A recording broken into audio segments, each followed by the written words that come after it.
Hello and welcome back to This Week on Film, the series where I go over all of the news from the last week when it comes to film and TV. It's been a busy week, so let's get on with it. So first up, I'm introducing a brand new segment, what I've been up to this week. On Monday, I started this week attending the UK premiere of The Fall Guy. It was absolutely insane, and I was lucky enough to meet a load of other creators up there whilst I was there. Ryan Gosling was just mere meters away from me, as well as Emily Blunt and the entire cast and filmmakers. There were so many amazing opportunities to take photos, and it was genuinely a really great event. And then we sat down to watch the entire film, which was absolutely incredible. I absolutely loved this film so much and cannot wait to go and watch it on May 2nd. And I'm not even joking here, I genuinely adore this film. It's so funny, it's action-packed, and it's got an amazing love story behind it. And then on Thursday, I was lucky enough to attend the UK launch event for another film, Kingdom of the Planet of the Apes. This event was also phenomenal. We were there with the entire cast of this movie, as well as Andy Serkis, who was interviewing the new cast, because obviously he was in the original trilogy that just came out. And we all ended up singing happy birthday to him as well, so it was kind of a birthday party, and that's kind of how I'm framing it when I'm telling the story. We then got to watch the first 35 minutes of the movie, which, can I just say, it looked absolutely beautiful. I will be rushing down to the cinema to watch the rest of this movie when it comes out on the 9th of May, and so should you. Okay, so now for the headlines. This week, the series Shogun ended on Disney+, which a lot of people have been upset about. And I'm sorry to be the bearer of bad news, but it looks unlikely that season 2 will be happening. It looks like this will just be a limited series just to one season. And this is due to the fact there wasn't any more source material to go from. But the creators did go on to say that if they could find a story, then they would tell that story. So there's kind of hope, but I don't think it's very likely. Also this week, a movie that depicts O.J. Simpson as innocent could be released later this year. Owen Wilson was reportedly offered the role of Douglas McCann, who was the attorney in the case, but then simply just told the director did he think that he was going to take the role in this movie that depicts O.J. Simpson as innocent.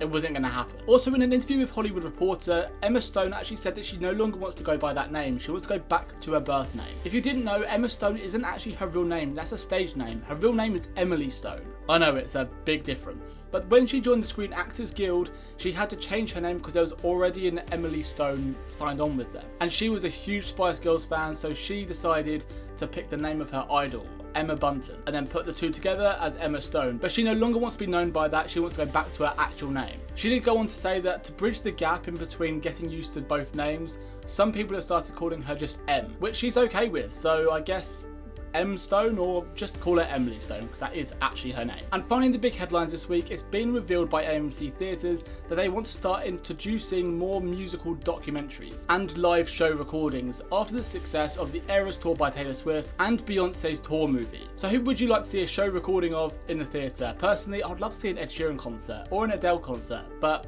what do you guys think? In the world of animation this week, Aardman have had to release an apology after posting a picture of a chicken on World Penguin Day, and yes, apparently that's news. The Simpsons have killed off one of their main characters, Larry, after 35 years in the show. The character appeared in the very first episode and has been a constant staple in the show, but sadly, the character passed away. Sonic 3 has been described as a giant, fun, incredible movie, and it takes a lot from Sonic Adventure 2, which is kind of predictable. But I'm extremely excited for this movie. What about you? And the last story in the world of animation is that U2s have revealed their new figure that depicts the final scene in Invincible Season 1. And you'll be able to get your hands on this on April 30th. Next up is trailers and behind the scenes. We've received our very first trailer for M. Night Shyamalan's The Watchers, starring Dakota Fleming, as well as our first trailer for Clipped, which is a new film which will be on Hulu on June 4th. We've also received our very first trailer to Russell Crowe's new movie, The Exorcism. This will be in theatres on June 7th. Atlas, starring Jennifer Lopez, got its first trailer this week, and it will be on streaming on Netflix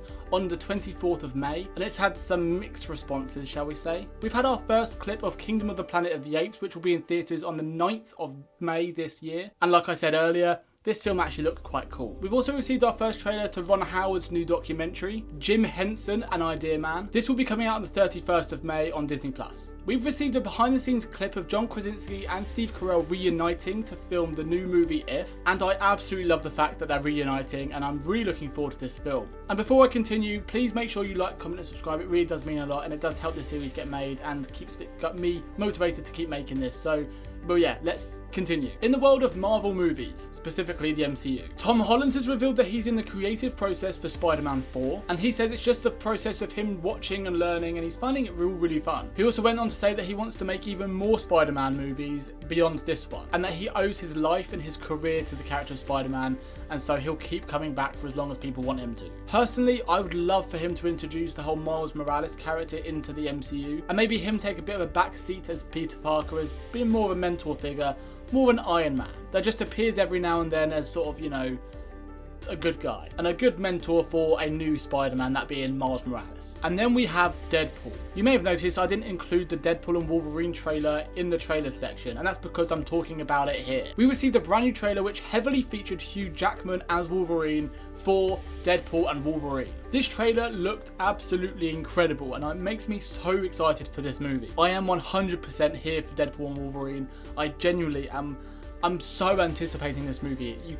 You don't even know. We received a still of Deadpool wearing a Ryan Gosling shirt, which is just iconic, as well as 3 new posters for this film, that featuring Deadpool and Wolverine, and just, oh my god, this film looks incredible. Speaking about Deadpool and Wolverine, Rob Liefeld has said that it features some of the best action scenes since The Winter Soldier, which is an insane claim to make, and I genuinely hope he's not lying. And here's some news that I'm extremely excited to hear. Sean Levy, who actually directed Deadpool and Wolverine, has said that you won't have to watch an entire back catalogue of films to understand Deadpool and Wolverine. A lot of people have been preparing for Deadpool and Wolverine by watching all of the X-Men movies, all of the Foxverse Marvel movies, as well as all of the MCU, just to try to understand what's happening here. But Sean Levy has essentially just said, you don't need to do that. This film you'll be able to understand it just watching this film, which absolutely makes me so happy, because who's got time to watch all of those movies? Even somebody who literally watches movies as their kind of job. He went on to say that this movie has been made for entertainment